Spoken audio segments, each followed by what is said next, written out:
जब भारत अपना बिखरा था तब चंद्रगुप्त ने अखंड किया,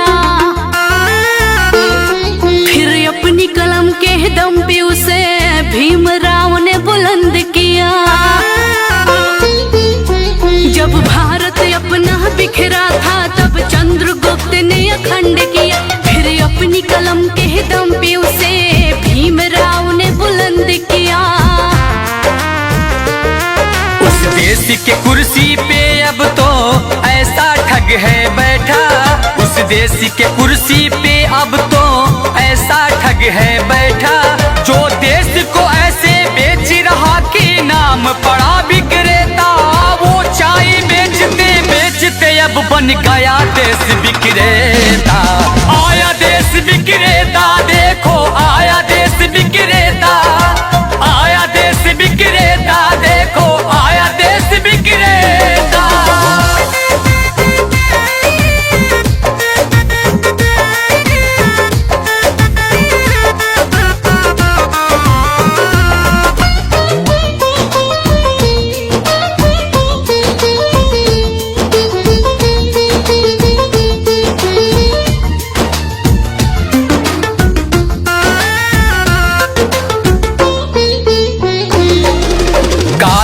धन लाऊंगा कह के भारत का कोष भी साफ किया, श्रमिकों को भूखे मार रहा, धनिकों का कर्ज भी माफ किया।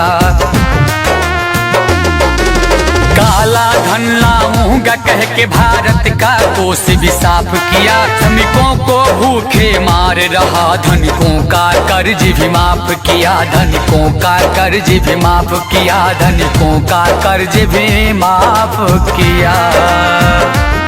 लाखों का सूट पहन के भी खुद को फकीर है कहता, जो देश को ऐसे बेच रहा कि नाम पड़ा विक्रेता। वो चाय बेचते बेचते अब बन गया देश विक्रेता। आया देश विक्रेता, देखो आया देश विक्रेता, आया देश विक्रेता, देखो आया देश विक्रेता।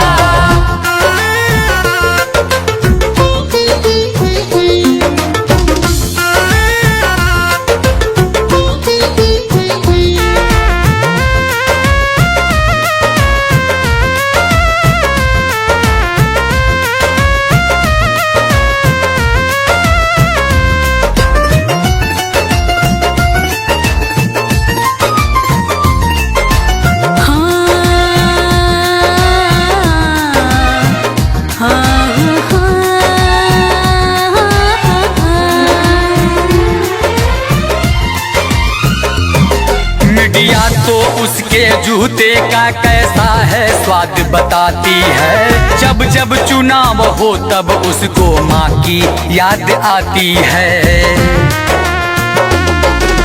मीडिया तो उसके जूते का कैसा है स्वाद बताती है, जब जब चुनाव हो तब उसको माँ की याद आती है, माँ की याद आती है, माँ की याद आती है।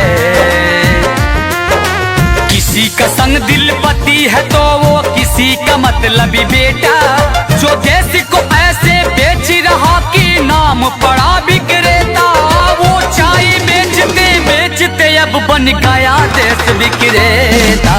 आया देश विक्रेता, देखो आया देश विक्रेता, आया देश विक्रेता, देखो आया देश विक्रेता। जब भारत अपना बिखरा था तब चंद्रगुप्त ने अखंड किया, फिर अपनी कलम के दम पे उसे भीमराव ने बुलंद किया।